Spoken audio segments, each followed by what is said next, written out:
Module 2 Functioning of Islamic Banks. Islamic ബാങ്കിൻ്റെ ഓപ്പറേഷൻസിനെ കുറിച്ചാണ് ഈ ഒരു മൊഡ്യൂളിൽ ആദ്യം തന്നെ നമ്മൾ ഡിസ്കസ് ചെയ്യാൻ പോകുന്നത്. Islamic banking operations. Islamic banking operation have developed over the time to modify the operations of conventional banks to meet individual and firms' need under Sharia. നമുക്കറിയാം, കൺവെൻഷണൽ ബാങ്കിൽ നിന്നും വ്യത്യസ്തമായിക്കൊണ്ട് ശരിയ പ്രകാരം പ്രവർത്തിക്കുന്ന ഒരു ബാങ്കാണ് ഇസ്ലാമിക് ബാങ്ക്. ഈ ഒരു ഇസ്ലാമിക് ബാങ്കിൽ ഇൻഡിവിജ്വലിൻ്റെ നീഡിനും ഫേംസിൻ്റെ നീഡിനും ഒരേ ഇമ്പോർട്ടൻസ് ആണ് കൊടുക്കുന്നത്. Islamic bank depends on shareholders' capital as well as deposit from depositors and fund invested by investors. Islamic ബാങ്കിൽ ഷെയർ ഹോൾഡേഴ്സിൻ്റെ ക്യാപിറ്റലും അതുപോലെ ഡെപ്പോസിറ്റേഴ്സിൻ്റെ ഫണ്ടും അതുപോലെ ഇൻവെസ്റ്റേഴ്സിൻ്റെ ഫണ്ടും ഈ മൂന്ന് കാര്യങ്ങളും സോഴ്സസ് ആയിട്ട് നമ്മൾ എടുക്കുന്നുണ്ട്. സാധാരണ നമ്മുടെ കൺവെൻഷണൽ ബാങ്കുകളിൽ 4 ടൈപ്പ് ഡെപ്പോസിറ്റാണ് ഉണ്ടാവാറുള്ളത് അല്ലേ? Fixed deposit, current deposit, recurring deposit and saving deposit. Islamic ബാങ്കുകളിലും 4 ടൈപ്പ് ഡെപ്പോസിറ്റുകളാണുള്ളത്. First one Islamic current account or demand deposit, then Islamic saving account or saving deposit, then Islamic investment deposit account, then term deposit. സാധാരണ conventional ബാങ്കുകളിലുള്ള recurring deposit എന്നുള്ള സംഭവം Islamic ബാങ്കിലുള്ള പകരം ഇവിടെ ഒരു ഇസ്ലാമിക് ഇൻവെസ്റ്റ്മെൻറ്റ് ഡെപ്പോസിറ്റ് അല്ലെങ്കിൽ ഇസ്ലാമിക് ഇൻവെസ്റ്റ്മെൻറ്റ് ഡെപ്പോസിറ്റ് അക്കൗണ്ടാണ് നിലനിൽക്കുന്നത്. ആദ്യം തന്നെ എന്താണ് ഇസ്ലാമിക് കറണ്ട് അക്കൗണ്ട് എന്ന് നോക്കാം. Islamic current account. These accounts are payable on demand and no interest or profit are paid to depositors. Current account അല്ലെങ്കിൽ കറണ്ട് ഡെപ്പോസിറ്റ് എന്ന് പറയുന്നത് ഡിമാൻഡ് ഡെപ്പോസിറ്റാണ്. നമ്മൾ ഡെപ്പോസിറ്റ് ചെയ്ത എമൗണ്ട് എപ്പോഴാണോ നമ്മൾ ആവശ്യപ്പെടുന്നത് ആ സമയത്ത് തന്നെ നമുക്ക് വിഡ്രോ ചെയ്യാൻ പറ്റും. അതുപോലെ അതിൽ നിന്ന് യാതൊരുവിധ ഇൻട്രസ്റ്റോ പ്രോഫിറ്റോ നമുക്കൊരിക്കലും കിട്ടുന്നതല്ല. Current account are also held in foreign currency to facilitate international trade. Current account നമുക്ക് ഫോറിൻ കറൻസിയിലും കീപ്പ് ചെയ്യാം. നമ്മുടെ കറൻസിയിൽ മാത്രമല്ല ഫോറിൻ കറൻസിയിലും നമുക്ക് കറണ്ട് അക്കൗണ്ട് മെയിൻറ്റെയിൻ ചെയ്യാം. കാരണം ഇൻ്റർനാഷണൽ ട്രേഡിനെ ഫെസിലിറ്റേറ്റ് ചെയ്യാൻ വേണ്ടിയിട്ടാണ് ഇങ്ങനെ ഒരു ഓപ്ഷൻ നമുക്ക് അവൈലബിൾ ആക്കി തന്നിട്ടുള്ളത്. It is a service offered to depositors to process bank transfers and pay cheque through existing transfer and settlement system. Islamic current account മെയിനായിട്ട് ഈ ഒരു സർവീസിലൂടെ നമുക്ക് ട്രാൻസ്ഫേഴ്സ് അവൈലബിൾ ആണ്. Bank transfers, fund transfers available ആണ്. അതുപോലെ ചെക്ക് ഫെസിലിറ്റിയും അവൈലബിൾ ആണ്. അപ്പം മെയിനായിട്ട് കറണ്ട് അക്കൗണ്ടിനെ കുറിച്ച് നമുക്ക് പറയാനുള്ളത് ഇതൊരു ഡിമാൻഡ് ഡെപ്പോസിറ്റ് അക്കൗണ്ടാണ്. നമ്മൾ ഡെപ്പോസിറ്റ് ചെയ്ത എമൗണ്ട് എപ്പോൾ വേണമെങ്കിലും നമുക്ക് വിഡ്രോ ചെയ്യാം. അതുപോലെ തന്നെ അതിൽ നിന്ന് യാതൊരുവിധ ഇൻട്രസ്റ്റോ പ്രോഫിറ്റോ നമുക്ക് കിട്ടുന്നതല്ല. Then second one Islamic saving account.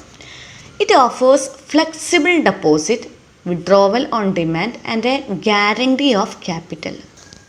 Saving account എന്ന് പറയുന്നത് ഫ്ലെക്സിബിൾ ഡെപ്പോസിറ്റ് അക്കൗണ്ടാണ്. നമുക്ക് എപ്പോൾ വേണമെങ്കിലും ഡെപ്പോസിറ്റ് ചെയ്യാം. അതുപോലെ എപ്പോൾ വേണമെങ്കിലും നമുക്ക് വിഡ്രോ ചെയ്യാം. നമ്മൾ ഡെപ്പോസിറ്റ് ചെയ്ത എമൗണ്ട് ഗ്യാരണ്ടീഡ് ആണ്. നമ്മൾ ഡെപ്പോസിറ്റ് ചെയ്ത എമൗണ്ട് എപ്പോൾ വേണമെങ്കിലും അതേ തുക നമുക്ക് തിരിച്ച് റിട്ടേൺ ആയിട്ട് ലഭിക്കും. Interest is forbidden on account balance. നേരത്തെ കറണ്ട് അക്കൗണ്ട് പറഞ്ഞ പോലെ തന്നെ സേവിങ് അക്കൗണ്ടിൽ നിന്നും യാതൊരുവിധ ഇൻട്രസ്റ്റും നമുക്ക് ലഭിക്കുന്നതല്ല. Depositors can obtain benefit in the prices on bank's profitability. Current അക്കൗണ്ടിൽ നിന്ന് വ്യത്യസ്തമായിട്ട് സേവിങ് അക്കൗണ്ടിനുള്ള ഒരു പ്രത്യേകത എന്താണെന്ന് വെച്ചാൽ സേവിങ് അക്കൗണ്ട് ഹോൾഡേഴ്സിന് ബാങ്കിൻ്റെ പ്രോഫിറ്റിൽ നിന്ന് ചെറിയൊരു പ്രൈസ് ബെനിഫിറ്റായിട്ട് ലഭിക്കുന്നുണ്ട്. അത് എല്ലാ സമയത്തും കിട്ടണമെന്നില്ല. ബാങ്കിന് ഇൻട്രസ്റ്റ് ഉണ്ടെങ്കിൽ, ബാങ്കിന് താല്പര്യം ഉണ്ടെങ്കിൽ മാത്രം ബാങ്കിൻ്റെ പ്രോഫിറ്റിൻ്റെ ചെറിയൊരു പോർഷൻ അവർക്ക് ഒരു പ്രൈസായിട്ട് കൊടുക്കാറുണ്ട്. അപ്പോൾ കറണ്ട് അക്കൗണ്ടും സേവിങ് അക്കൗണ്ടും ഏകദേശം സെയിം ആണ്. രണ്ടും ഡിമാൻഡ് ഡെപ്പോസിറ്റ് അക്കൗണ്ടുകളാണ്. നമ്മൾ ഡെപ്പോസിറ്റ് ചെയ്ത എമൗണ്ട് എപ്പോൾ വേണമെങ്കിലും വിഡ്രോ ചെയ്യാം. അതിൽ നിന്ന് ഇൻട്രസ്റ്റ് കിട്ടുന്നതല്ല. പക്ഷേ സേവിങ് അക്കൗണ്ട് ഹോൾഡേഴ്സിന് ചില ബാങ്കുകാർ അവരുടെ പ്രോഫിറ്റിൻ്റെ ചെറിയൊരു പോർഷൻ പ്രൈസസ് ആയിട്ട് കൊടുക്കാറുണ്ട്. Third one Islamic investment deposit account or profit or loss sharing account. It is designed for customers who wish to invest their fund using profit or loss sharing principle. Islamic investment deposit account എന്ന് പറഞ്ഞാൽ സാധാരണ conventional അക്കൗണ്ടുകളിൽ ഇല്ലാത്തൊരു type of അക്കൗണ്ടാണ് Islamic investment account. അതായത് profit or loss sharing principle പ്രകാരം fund invest ചെയ്യാൻ ഉദ്ദേശിക്കുന്ന കസ്റ്റമേഴ്സിന് വേണ്ടി ഡിസൈൻ ചെയ്തിട്ടുള്ളൊരു ടൈപ്പ് ഓഫ് ഡെപ്പോസിറ്റാണ് ഇസ്ലാമിക് ഇൻവെസ്റ്റ്മെൻറ്റ് ഡെപ്പോസിറ്റ് അക്കൗണ്ട്. സാധാരണ നമ്മൾ ഡെപ്പോസിറ്റ് ചെയ്യുന്ന ഫണ്ട് ബാങ്കുകൾ, ഇസ്ലാമിക് ബാങ്കുകൾ ഏതെങ്കിലും ഒരു സെക്ടറിൽ അഥവാ ശരിയ പ്രകാരം അപ്രൂവ്ഡ് ആയിട്ടുള്ള ഏതെങ്കിലും ഒരു ബിസിനസ്സിൽ കൊണ്ടുപോയിട്ട് ഇൻവെസ്റ്റ് ചെയ്യുകയാണ് ചെയ്യാറ്. എന്നിട്ട് ആ ബിസിനസ്സിൽ നിന്ന് കിട്ടുന്ന പ്രോഫിറ്റ് രണ്ടുപേരും, ബാങ്കും അതുപോലെ ഡെപ്പോസിറ്ററും അഗ്രീഡ് റേഷ്യോയിൽ ഷെയർ ചെയ്യും. അല്ലെങ്കിൽ ഇനി ലോസ് ആണെങ്കിലും രണ്ടുപേരും ഷെയർ ചെയ്യുന്നുണ്ട്. അതുകൊണ്ടാണ് അവിടെ profit or loss sharing principle പ്രകാരമാണ് വർക്ക് ചെയ്യുന്നതെന്ന് നമ്മൾ പറയുന്നത്. ഇസ്ലാമിക് ബാങ്കുകൾ profit or loss sharing principles ആണ് ഫോളോ ചെയ്യുന്നത് എന്ന് പറയാനുള്ള കാരണം അതാണ്. ഇനി ഏതൊക്കെയാണ് ഈ 2 ടൈപ്പ് ഇൻവെസ്റ്റ്മെൻറ്റ് അക്കൗണ്ടുകളെന്ന് നോക്കാം. First one, specified investment account. Under this, depositor empower the bank to invest fund in conditional or limited investment, that is specific enterprise or sector. Specified investment account പ്രകാരം നമ്മൾ ഡെപ്പോസിറ്റ് ചെയ്യുന്ന അല്ലെങ്കിൽ നമ്മൾ invest ചെയ്യുന്ന fund, നമ്മൾ ബാങ്കിൽ കൊണ്ടുപോയിട്ട് deposit ചെയ്യുന്ന ഫണ്ട് എവിടെ കൊണ്ടുപോയിട്ട് ഇൻവെസ്റ്റ് ചെയ്യണം എന്നുള്ളത് നമുക്ക് ബാങ്കിനോടൊരു കണ്ടീഷൻ വെക്കാം. എഡ്യൂക്കേഷണൽ സെക്ടറിലോ ഹെൽത്ത് സെക്ടറിലോ ഏത് സെക്ടറിലാണ് നമ്മുടെ ഫണ്ട് ഇൻവെസ്റ്റ് ചെയ്യേണ്ടത് എന്നുള്ളത് നമുക്ക് ബാങ്കിനോട് കണ്ടീഷൻ വെക്കാം. ബാങ്കുകൾക്ക് എന്ത് ചെയ്യാനേ പറ്റൂ? നമ്മുടെ എമൗണ്ട് നമ്മൾ പറയുന്ന ഏരിയയിൽ മാത്രമേ കൊണ്ടുപോയിട്ട് ഇൻവെസ്റ്റ് ചെയ്യാൻ പറ്റുള്ളൂ. അത്തരം ടൈപ്പ് ഓഫ് അക്കൗണ്ടുകളാണ് നമ്മൾ സ്പെസിഫൈഡ് ഇൻവെസ്റ്റ്മെൻറ്റ് അക്കൗണ്ട് എന്ന് പറയുന്നത്. രണ്ടാമത്തെ ടൈപ്പാണ് unspecified investment account. Under this, the depositor gives the bank an unconditional authorization to invest the deposited sum according to the wishes of the bank in any suitable project. Unspecified investment account എന്ന് വെച്ചാൽ ആ പേരിൻ്റെ പോലെ തന്നെ ആണ് അതിൻ്റെ മീനിങ്ങും. നമ്മൾ deposit ചെയ്ത എമൗണ്ട് ബാങ്കിന് ഇഷ്ടമുള്ള ഏരിയയിൽ കൊണ്ടുപോയിട്ട് ഇൻവെസ്റ്റ് ചെയ്യാം. നമ്മൾ യാതൊരുവിധ കണ്ടീഷനും വെക്കുന്നില്ല. അങ്ങനെയുള്ള ടൈപ്പ് ഓഫ് അക്കൗണ്ടാണ് അൺസ്പെസിഫൈഡ് ഇൻവെസ്റ്റ്മെൻറ്റ് അക്കൗണ്ട്. നമ്മൾ ഡെപ്പോസിറ്റ് ചെയ്യുന്ന എമൗണ്ട് ബാങ്കിന് ഏതാണ് സ്യൂട്ടായിട്ട് തോന്നുന്ന സെക്ടർ ആ ഏരിയയിൽ കൊണ്ടുപോയിട്ട് ഇൻവെസ്റ്റ് ചെയ്യാൻ പറ്റുന്നുണ്ടെങ്കിൽ അത്തരം അക്കൗണ്ടുകളാണ് അൺസ്പെസിഫൈഡ് ഇൻവെസ്റ്റ്മെൻറ്റ് അക്കൗണ്ട് എന്ന് പറയുന്നത്.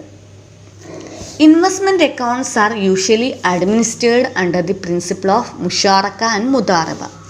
മുഷാറക്ക, മുദാറബ പ്രിൻസിപ്പിൾസ് പ്രകാരമാണ് ഇൻവെസ്റ്റ്മെൻറ്റ് അക്കൗണ്ടുകൾ അഡ്മിനിസ്റ്റർ ചെയ്യുന്നത്, മാനേജ് ചെയ്യുന്നത്.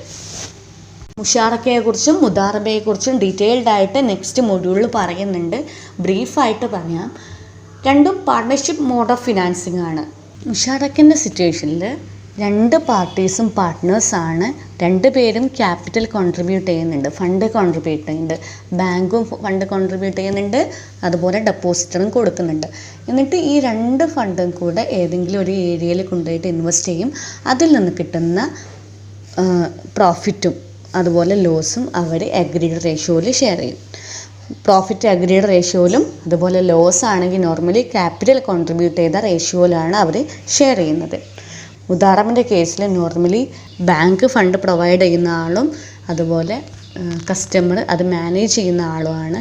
എന്നിട്ട് ഇതിൽ നിന്ന് കിട്ടുന്ന പ്രോഫിറ്റ് 2 പേരും ഷെയർ ചെയ്യും. ലോസ് ആണെങ്കിൽ ഫണ്ട് പ്രൊവൈഡ് ചെയ്ത് അതായത് ബാങ്കാണ് ബിയർ ചെയ്യുന്നത്. അതാണ് മുദാറബയുടെ കേസ്. അപ്പോൾ മുഷാറക്ക മുദാറബ ബേസിസിലാണ് നോർമലി ഇൻവെസ്റ്റ്മെൻറ്റ് അക്കൗണ്ട് മാനേജ് ചെയ്യാറുള്ളത്. ഫോർത്ത് വൺ, ടേം ഡെപ്പോസിറ്റ് അല്ലെങ്കിൽ fixed deposit. A term deposit is a type of arrangement where the customers deposit are held at a bank for a fixed term. നമ്മുടെ സാധാ conventional account പോലെ തന്നെയാണ് fixed account, ഈ term deposit account എന്ന് പറയുന്നത്. വലിയൊരു amount നമ്മൾ കുറച്ച് കാലത്തേക്ക് വേണ്ടിയിട്ട് ഡെപ്പോസിറ്റ് ചെയ്യുന്നത് type of account. This deposit will then B deposited into number of investment pools where it will be invested in business activities which are in accordance to the Sharia. നമ്മൾ deposit ചെയ്ത ആ എമൗണ്ടിനെ bank എന്ത് ചെയ്യും? പല ഏരിയയിലായിട്ട് split ചെയ്തുകൊണ്ട് പല ഏരിയയിലായിട്ട് ശരിയ പ്രകാരമുള്ള സെക്ടറിൽ കൊണ്ടുപോയിട്ട് ഇൻവെസ്റ്റ് ചെയ്യും. Normally the money deposited in a term deposit can be withdrawn at the end of the term stated in the contract.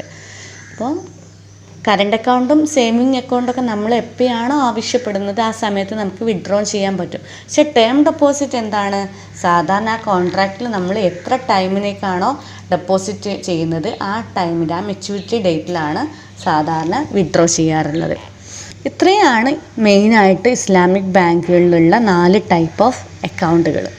Islamic banks offers many similar services of conventional banks in the form of performance bond, letter of credit, travelers check, money transfer, safe deposit, etc. അപ്പോൾ conventional ബാങ്കുകൾ offer ചെയ്യുന്ന പോലുള്ള പല സർവീസസും Islamic ബാങ്കുകൾ offer ചെയ്യുന്നുണ്ട്. അതിനുള്ള എക്സാമ്പിൾസാണ് performance bond, letter of credit, travellers cheque പോലുള്ള കാര്യങ്ങൾ. For this they can collect a service charge correspond to service rendered under ശരിയ. നേരത്തെ നമ്മൾ പറഞ്ഞല്ലോ ഇൻട്രസ്റ്റ് വാങ്ങുന്നില്ല എന്നുള്ളത്. പക്ഷേ ഇത്തരം സർവീസ് കൊടുക്കുന്നതിന് ഭാഗമായിട്ട് നമുക്കൊരു സർവീസ് ചാർജ് കസ്റ്റമേഴ്സിൻ്റെ കയ്യിൽ നിന്ന് ഈടാക്കാവുന്നതാണ്. Bank can charge commission when transaction involved the sale and purchase of metals on behalf of customers because bank act as an agent. ഈ ഒരു കേസ് എന്ന് പറയുന്നത് നമുക്ക് എന്തെങ്കിലും ഒരു പ്രോഡക്റ്റ്, മെയിനായിട്ടൊരു മെറ്റൽ, ഗോൾഡോ എന്തെങ്കിലും നമ്മൾ പർച്ചേസ് ചെയ്യാൻ ഉദ്ദേശിക്കുന്നുണ്ട്. അപ്പം അതിനു വേണ്ടി നമ്മൾ ബാങ്കിനെയാണ്, ഇസ്ലാമിക് ബാങ്കുകളെ അപ്രോച്ച് ചെയ്യുകയാണ്. ഇസ്ലാമിക് ബാങ്ക് നമുക്ക് വേണ്ടിയിട്ട് ഗോൾഡ് പർച്ചേസ് ചെയ്യുകയും ആ ഗോൾഡ് നമുക്ക് സെയിൽ ചെയ്യുകയും ചെയ്യുന്നുണ്ട്. എന്നിട്ട് അതിന് പകരമുള്ള ക്യാഷ് നമ്മൾ ഇസ്ലാമിക് ബാങ്കിന് കൊടുക്കുകയാണ് ചെയ്യുന്നത്. ഈ ഒരു സിറ്റുവേഷനിൽ ബാങ്കിന് നമ്മൾ ചെറിയൊരു സർവീസ് ചാർജ്, ഒരു കമ്മീഷൻ കൊടുക്കണം. കാരണം ബാങ്ക് നമ്മളെ ഇടയിലൊരു ഏജൻ്റായിട്ട് ആക്ട് ചെയ്യുന്നുണ്ട്. നമ്മൾ സെല്ലറുമായിട്ട് ഡയറക്റ്റായിട്ട് കോൺടാക്ട് ചെയ്യുന്നില്ല. പകരം എന്താ ചെയ്യുന്നത്? നമ്മൾ ഇസ്ലാമിക് ബാങ്കിനെ അപ്രോച്ച് ചെയ്യും, നമ്മുടെ കണ്ടീഷൻ പറയും. ഇസ്ലാമിക് ബാങ്ക് സെല്ലർ അടുത്തുനിന്ന് പ്രോഡക്റ്റ് പർച്ചേസ് ചെയ്തിട്ട് അത് നമ്മളിലേക്ക് എത്തിക്കുകയാണ് ചെയ്യുന്നത്. നമുക്ക് തോന്നാം എന്തിനാണ് നമ്മൾ വെറുതെ ഇസ്ലാമിക് ബാങ്കിനെ കോൺടാക്ട് ചെയ്യുന്നത്, നേരിട്ട് സെല്ലേഴ്സിൻ്റെ അടുത്ത് അപ്രോച്ച് ചെയ്താൽ പോലെ. ഇങ്ങനെ നമ്മൾ ഇസ്ലാമിക് ബാങ്കിനെ അപ്രോച്ച് ചെയ്യുന്ന സിറ്റുവേഷൻ എന്താണെന്ന് വെച്ചാൽ നമ്മുടെ കയ്യിൽ ഫുൾ ക്യാഷ് കൊടുക്കാനില്ലാത്തൊരു സമയത്താണ്. ആ സമയത്ത് ഇസ്ലാമിക് ബാങ്കുകളുടെ കയ്യിൽ നിന്ന് ചിലപ്പോൾ നമുക്കൊരു ഹെൽപ്പ് കിട്ടാം. അതിന് വേണ്ടിയിട്ടാണ് നമ്മൾ ഇസ്ലാമിക് ബാങ്കുകളെ അപ്രോച്ച് ചെയ്യുന്നത്. അപ്പോൾ ഇവിടെ നമ്മൾ ബാങ്കുകളിലേക്ക് ഫുൾ എമൗണ്ട് എന്തായാലും പ്രൊവൈഡ് ചെയ്യും, ഫുൾ എമൗണ്ട് എന്തായാലും നമ്മൾ ഇസ്ലാമിക് ബാങ്കിലേക്ക് അടക്കുന്നുണ്ട്. അതുകൊണ്ട് തന്നെ ഇവിടെ ഇസ്ലാമിക് ബാങ്ക് നമുക്കിടയിൽ ഒരു ഏജൻ്റായിട്ടാണ് ആക്ട് ചെയ്യുന്നത്. ആ ഏജൻ്റായിട്ട് ആക്ട് ചെയ്യുന്നതുകൊണ്ട് തന്നെ നമ്മളൊരു കമ്മീഷൻ ഇസ്ലാമിക് ബാങ്കുകൾക്ക് കൊടുക്കേണ്ടതുണ്ട്. അപ്പോൾ ഇന്ന് നമ്മൾ ഡിസ്കസ് ചെയ്തത് മെയിനായിട്ട് ഇസ്ലാമിക് ബാങ്കിൻ്റെ ഓപ്പറേഷൻസ് ആണ്. ആ 4 ടൈപ്പ് അക്കൗണ്ടുകളെ കുറിച്ചാണ് നമ്മളിതിൽ മെയിനായിട്ട് ഓർക്കേണ്ടത്.